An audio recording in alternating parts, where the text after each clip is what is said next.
মৰমৰ ছাত্ৰ ছাত্ৰীসকল, আজি তোমালোকৰ কাৰণে আনিলোঁ প্ৰি বৰ্ড এক্সাম 2025-26 গোৱালপাৰা জিলাৰ প্ৰশ্ন কাকত সমাধানৰ পাৰ্ট 2। তো আহা আমি আৰম্ভ কৰোঁ। চ' প্ৰথমত 11 নম্বৰ কুৱেশ্যনটো আছে। 11 নম্বৰ কুৱেশ্যনটোত এটা ছাইডত ফিগাৰো দিয়া আছে, চাচোন। কৈছে যে ট্ৰাইংগেল এ বি চিৰ ডি ই সমান্তৰাল এ বি, যদি A B equal to A, এইটো দি আছে, D equal X, B E equal B আৰু ই চি ইকুৱেল চি, তেন্তে এক্সৰ মান হ'ব। চোৱা, ইয়াত এই এ বি চি এটা ট্ৰাইংগেল দিয়া আছে, যাৰ কি আছে এই ডি ই যোনটো আছে এইটো আৰু এই এ বি কি দি আছে পেৰেলেল, অৰ্থাৎ সমান্তৰাল। তাৰপিছত কিছুমান বাহুৰ দিশ দিয়া আছে, যেনেকৈ এ বিৰ দিশ দিয়া আছে তোমাৰ এ, ডি ইৰ দিশ দিয়া আছে এক্স, এণ্ড বি ই আছে তোমাৰ এইখিনি সৰুখিনি, এইখিনি দিয়া আছে বি, তাৰপিছত ই চি এইখিনিৰ ভেলু দিয়া আছে তোমাৰ চি। তো ইয়াৰ পৰা আমাৰ কি কৈছে, এই এক্সৰ ভেলুটো কি হ'ব, এই এক্সৰ ভেলু কি হ'ব, এইটো আমাক ওলাব লাগে। কেনেকৈ ওলাম চোৱা, ইয়াত এই ট্ৰাইংগেলটো যিটো আছে এ বি চি, তাত এই ডি ই কি আছে সমান্তৰাল আছে। তেনেহ'লে চোৱা, ইয়াত আৰু এটা সৰু ট্ৰাইংগেল হ'ল কি চি ডি ই, এইটো এটা সৰু ট্ৰাইংগেল হ'ল।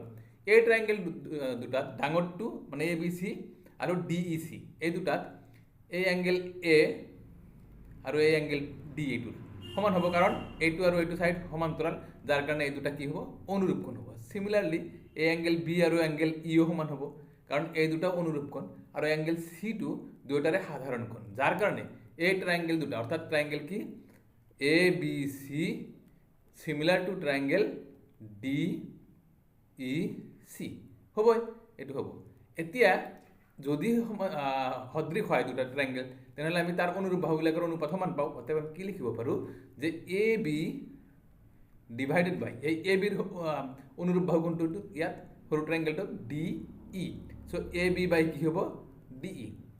আৰু চোৱা কি লিখা যায়, আৰু ডাঙৰ ট্ৰাইংগেলটোৰ এই বি চি ডিভাইডেড বাই সৰু ট্ৰাইংগেলটোৰ হ'ব ই চি। আৰু চোৱা, আৰু কি বাকী থাকিল ডাঙৰ ট্ৰাইংগেলটোৰ এ চি আৰু সৰুটোৰ থাকিল D C.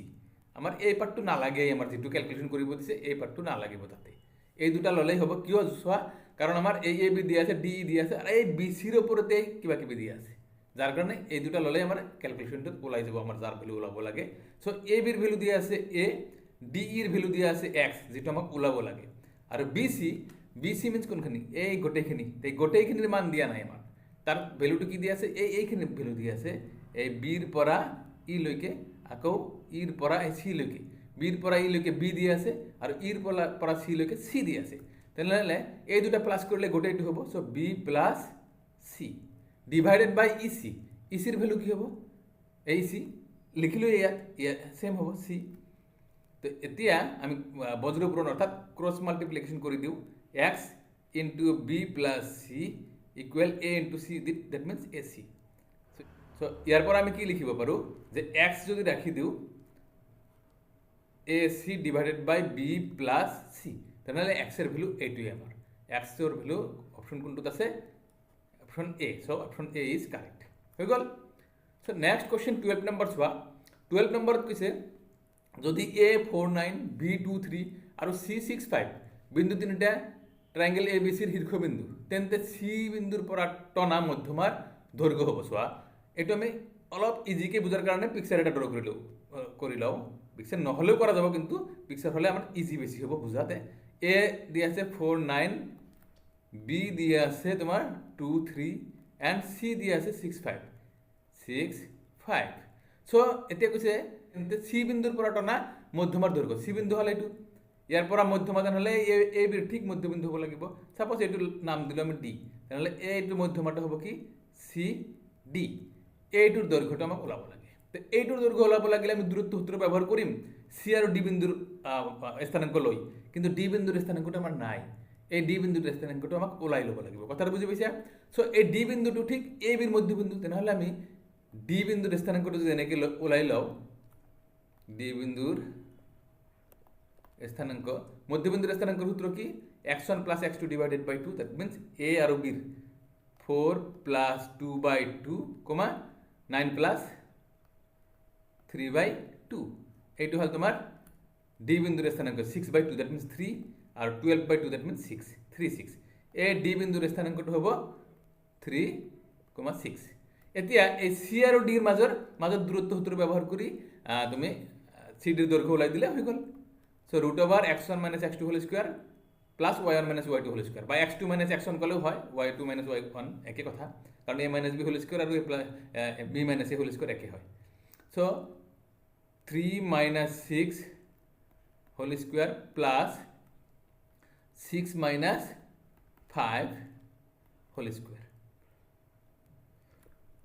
So 3 - 6 that means হল -3 -3 কে স্কয়ার করলে 9 হবো প্লাস 6 - 1 5 মানে 1 স্কয়ার করলে 1 এ হবো সো এটা কি হবো √10 তেনেহলে এই মধ্যমাটাৰ দৈৰ্ঘ্য হবো √10 একক কোনটো অপশন সি √10 একক এইটো হৈ গল সো 12 নম্বৰ কোশ্চেন সমাধান হৈ গল এবাৰ কোশ্চেন নম্বৰ 13 কি কৈছে 13 এইটো অ্যাসাৰশন ৰিজনিং কোশ্চেন হয় মানে উক্তি আৰু যুক্তি দিয়া থাকে ইয়াত উক্তিৰ ঠাইত কথাটো কৈছে দাবী আৰু উক্তি একে কথা হ্যাঁ এৰে বুজাইছে অ্যাসাৰশন কৈছে যে x অক্ষৰ পৰা -3,5 বিন্দুৰ দূৰত্ব 3 একক x অক্ষৰ পৰা দূৰত্ব চোৱাচোন x অক্ষ কোনটো এইটো x অক্ষৰ পৰা দূৰত্ব এইফালে বা এইফালে x অক্ষৰ পৰা দূৰত্ব হেতু কি হয় y স্থানাংক তেনেহলে y স্থানাংক এই বিন্দু স্থানাংক যোনটো দি আছে তাত কোনটো 5 তো x অক্ষৰ পৰা দূৰত্ব 5 হে হ'ব লাগিছিল ইয়াত দি আছে 3 গতিকে এই উক্তিটো ভুল আছে হৈ গল এটা বিন্দুৰ ভুজেই y অক্ষৰ পৰা দূৰত্ব বুজায় এতিয়া y অক্ষৰ পৰা দূৰত্ব মানে এইফালে x স্থানাংকটো এইফালে x স্থানাংক যোনটো হেতু তো ভুজ মানে x স্থানাংক গতিকে ভুজে y অক্ষৰ পৰা দূৰত্ব হুচায় এইটো কথাটো রাইট তেনেহলে কি হল উক্তিটো ভুল যুক্তিটো রাইট কোনটো হ'ব তেনেহলে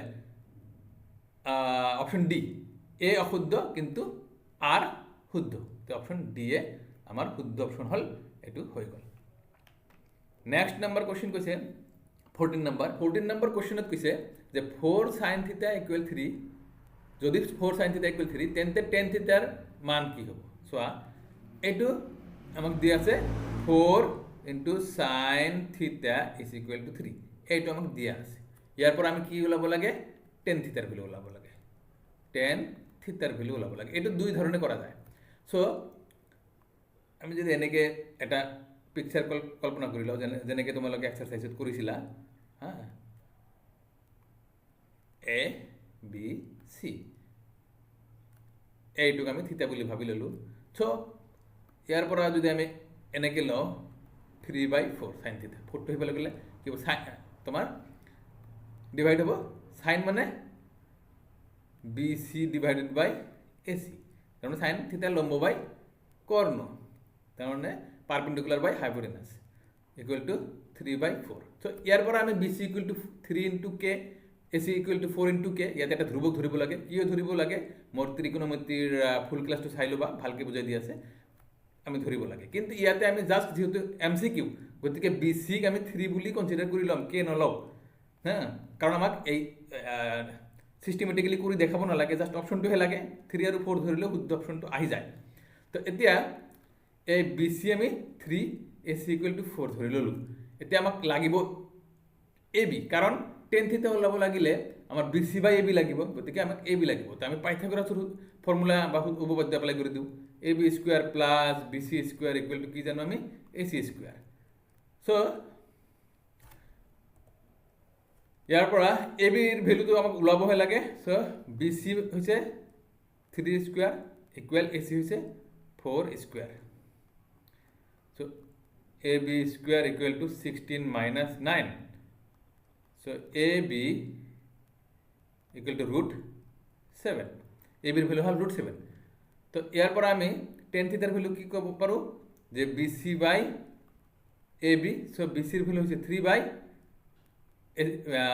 AB ৰ ভ্যালু হৈছে √7 তো আমাৰ tan θ ৰ ভ্যালু হ'ব 3/√7 অপশন এ শুদ্ধ আৰু এটা মেথডত কৰিব পাৰিবা যেহেতু sin θ = 3/4 পালো tan θ আমি sin আৰু tan ৰ মাজত এটা সম্পৰ্ক ওলাব পাৰো যে আমি জানো tan θ = sin θ / cos θ cos θ ক sin ত প্ৰকাশ কৰি দিলে তাতে এটা সম্পৰ্ক পাও মানবিলাক বহাই দি এলচিএম লৈ যোগ বিয়োগ কৰি দিলে আহি যাব হেতু মেথডত কৰিব পাৰা কিন্তু এইটো ইজি বেছি অসুবিধা নাই হৈ গল নেক্সট কোশ্চেন নম্বৰ 15 চোৱা 15 ত কলে যদি sin θ = 1 তেন্তে হাফ ইনটু সাইন থিটা বাই 2ৰ মান।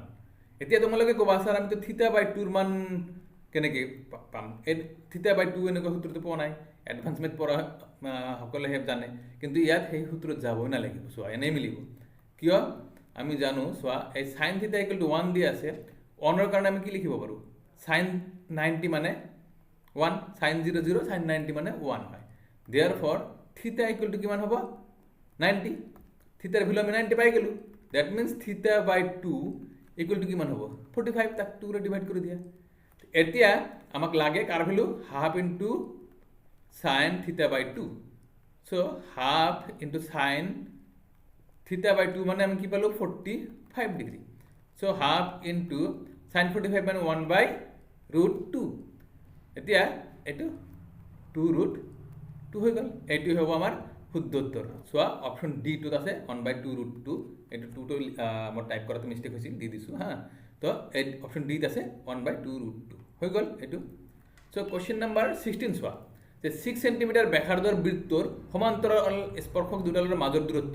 এতিয়া এটা বৃত্ত আছে, চোৱা এনেকুৱা, ইয়াৰ এডাল ব্যাসাৰ্ধৰ দিশ হৈছে 6 সেণ্টিমিটাৰ। চ' এইখিনি 6, যদি আমি ব্যাস এডাল আঁকো, ব্যাস কিয় আঁকিছোঁ মই কৈ আছোঁ, কাৰণ আমি জানো এডাল ব্যাসৰ 2 মূৰে আঁকা হা স্পৰ্শক দুডাল কি হয়? সমান্তৰাল হয়। এইটো আমি তোমালোকে উপপাদ্যও প্ৰমাণ কৰিছা এনেকৈ। এইটো আৰু এইটো কি হ'ব? সমান্তৰাল। তেনেহ'লে ইয়াৰ পৰা এইখিনিলৈকে 6, ইয়াৰ পৰা এইখিনিলৈকে 6।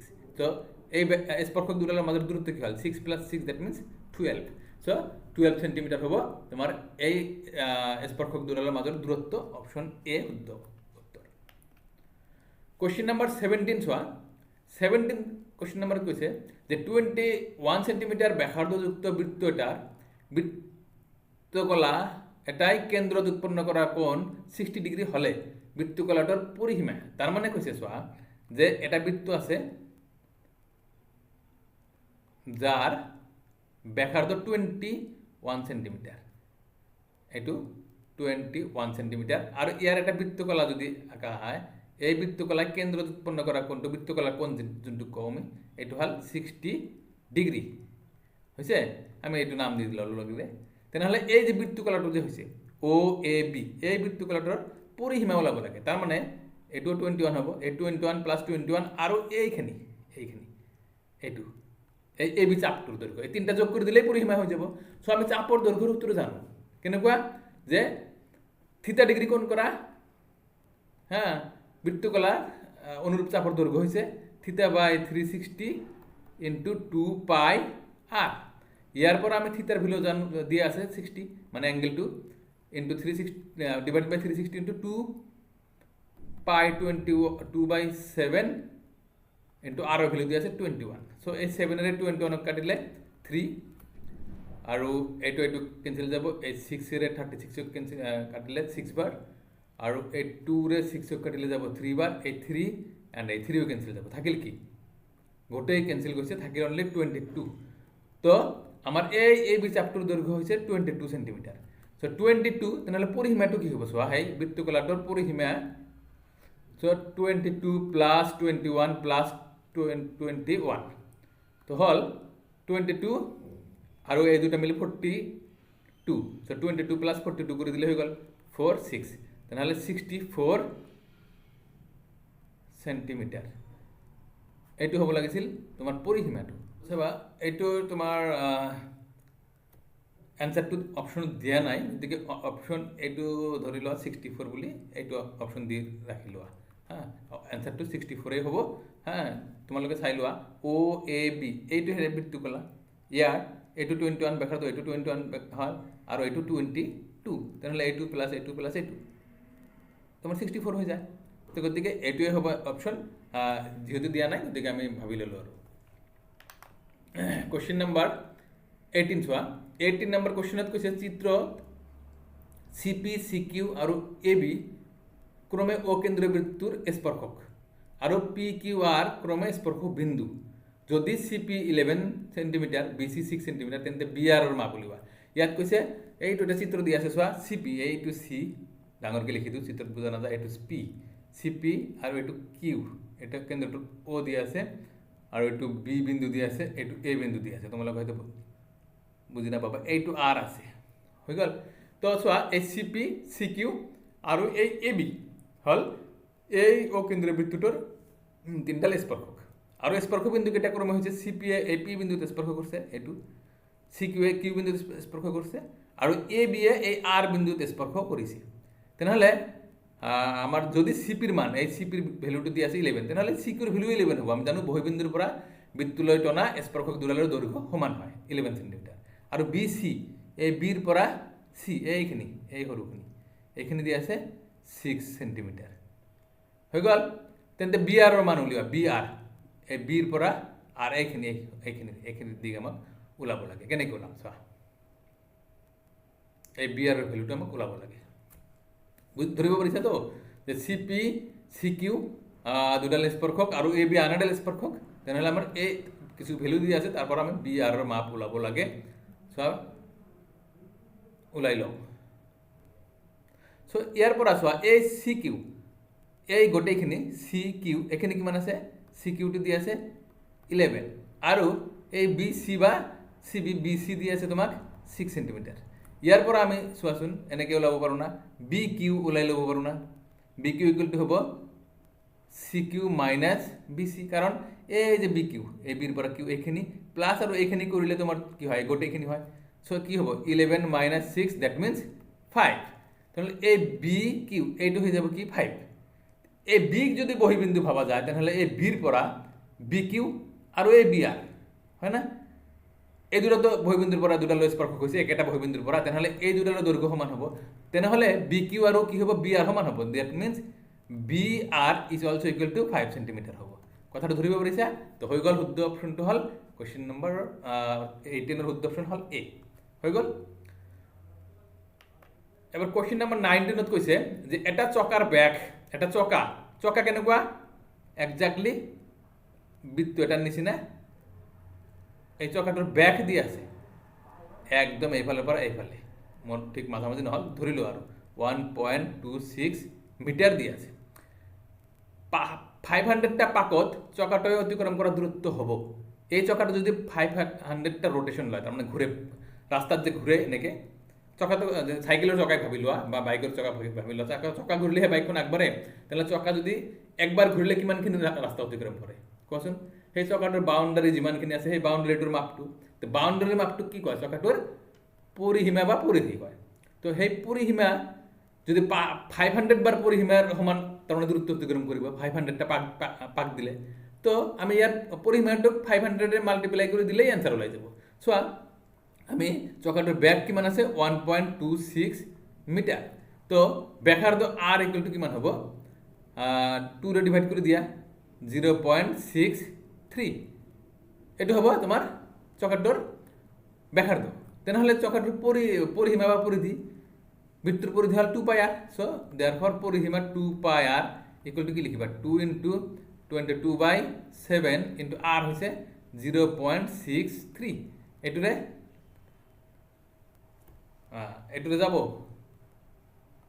963 যেহেতু 2 ঘৰ পিছত দশমিক আছিল তো 0.9 হ'ব এইটো হ'ল 0.09 হ'ল এতিয়া হৈ যাব 44 ইনটু 0.09 তো পৰিধিটো এতিয়া 9ৰে মাল্টিপ্লাই কৰি দিয়াচোন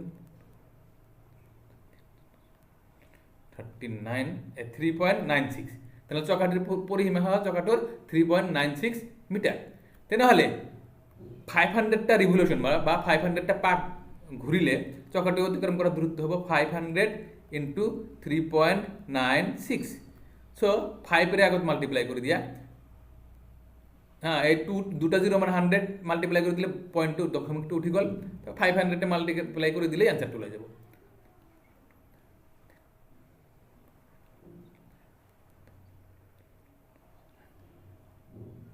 চোৱা মাল্টিপ্লাই কৰি দিলোঁ 1980 মিটাৰ হ'ব তোমাৰ চকাটোৱে যদি 500 বাৰ ঘূৰে 500 টাইমছ ৰিভলিউশ্যন লয় তেনেহ'লে এই চকাটোৱে কিমান মিটাৰ দূৰত্ব অতিক্ৰম কৰিব 1980 দ্যাট মিনছ 1980 মিটাৰ এইটোৱে হ'ব শুদ্ধ অপশ্যন চি এবাৰ কুৱেশ্যন নম্বৰ 20 চোৱা কৈছে এটা লম্ববৃত্তাকাৰ শংকুৰ ভূমিৰ কালি শংকুটো লম্ববৃত্তাকাৰ শংকু বুজিয়ে পোৱা এনেকুৱা লম্ববৃত্তাকাৰ শংকু যদি এনেকুৱা থাকে ইয়াৰ ভূমিটো এটা বৃত্ত এই ভূমিটোৰ কালি দি আছে তোমাৰ ভূমিৰ কালি 156 সেন্টিমিটাৰ স্কোয়াৰ।